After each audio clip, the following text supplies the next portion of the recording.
ચાર પર ને સમાચારની શરૂઆત કરીએ સ્ટેચ્યુ ઓફ યુનિટીથી। સ્ટેચ્યુ ઓફ યુનિટી અપ્રતિમ વ્યક્તિત્વની અદ્વિતીય પ્રતિમા, એકતા અને અખંડિતતાનું ભવ્ય પ્રતીક, નર્મદાના કિનારે સરદાર સરોવર ડેમની નજીક ઉભેલી ગુજરાતના પનોતા પુત્ર અને લોખંડી પુરુષ સરદાર વલ્લભભાઈ પટેલની આ પ્રતિમા વિશ્વની સૌથી ઊંચી પ્રતિમા છે। સરદાર સાહેબના રાષ્ટ્ર નિર્માણમાં આપેલા ઉત્કૃષ્ટ યોગદાનને સમર્પિત આ સ્થળ ચોમાસામાં અલૌકિક સુંદરતા ધારણ કરે છે। લીલાછમ પહાડો વચ્ચેથી વહેતી નર્મદા અને વાદળોની ચાદર વચ્ચે અહીં ઇતિહાસ ક્યાંક જીવંત બને છે અને પ્રકૃતિના ખોળામાંથી એકતાનો અમર સંદેશ ગુંજે છે। સ્ટેચ્યુ ઓફ યુનિટી આ માત્ર એક નામ નથી, તે ગુજરાતનું ગૌરવ અને રાષ્ટ્રીય એકતાનો જીવંત સંકલ્પ છે।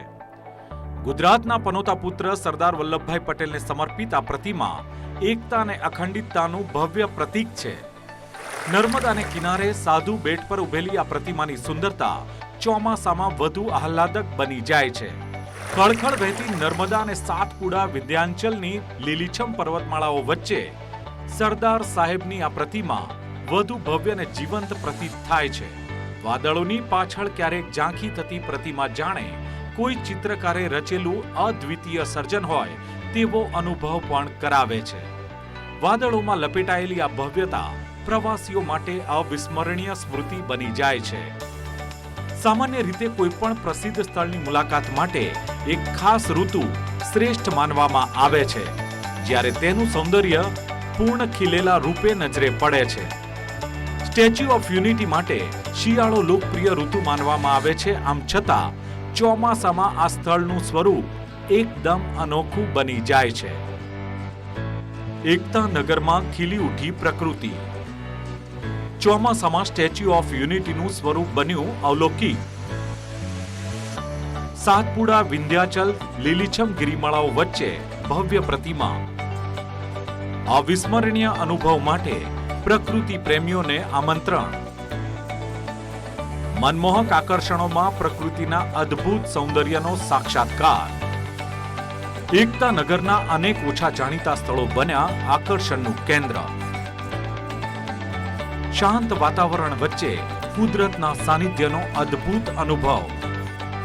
કુદરતના સાનિધ્યમાં વિકસાવાયેલ સમગ્ર પરિસરના મનમોહક આકર્ષણો લીલીછમ ચાદર ઓઢીને પ્રવાસીઓનું સ્વાગત કરે છે। વિવિધ કુદરતી સ્થળો, મોસમી ઝરણા અને નાના વહેણ ચોમાસાના દિવસોમાં એક નવું જ અસ્તિત્વ ધારણ કરે છે। સામાન્ય દિવસોમાં સૂકીને ખડકાળ દેખાતી જમીન વરસાદ બાદ નાના કુદરતી ધોધ અને વહેણથી જીવંત બની જાય છે, જાણે આખી ખીણ જળ રંગથી રંગાયેલું ચિત્ર બની ગઈ હોય। પ્રવાસીઓ માટે આ નજારો પ્રકૃતિના અદ્ભુત સૌંદર્યનો સાક્ષાત્કાર કરાવે છે। સ્ટેચ્યુ ઓફ યુનિટી નજીક આવેલો સરદાર સરોવર ડેમ ચોમાસામાં અત્યંત પ્રભાવશાળી દેખાય છે।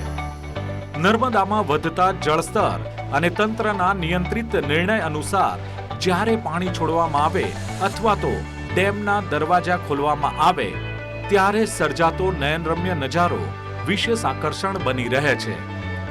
પ્રકૃતિ પ્રેમીઓ માટે ચોમાસાની ઋતુ ઉત્સવ સમાન હોય છે। ધરતી લીલીછમ ચાદર ઓઢીને પોતાના મનમોહક રૂપમાં ખીલી ઉઠે છે અને તેમાંય એકતા નગરમાં ખળખળ વહેતી નર્મદા, હરિયાળી ગિરિમાળાઓ અને વાદળોની રમત આ ઉત્સવને બેવડો બનાવી દે છે। આ દિવસોમાં એકતાનગરનો નજારો એટલો અલૌકિક બની જાય છે કે જાણે સ્વર્ગ ધરતી પર ઉતરી આવ્યું હોય। જો તમારે પણ ચોમાસાની ઋતુમાં પ્રકૃતિમાં તરબોળ થવું હોય તો એકતાનગરનું આ મોન્સૂન સ્વરૂપ આપનું સ્વાગત કરવા તૈયાર છે। તો આવો, જીવનના એક અવિસ્મરણીય અનુભવના સાક્ષી બનો અને કુદરત તથા એકતાની આ ભવ્ય જુગલબંધી માણવાનો લાહવો પણ લો।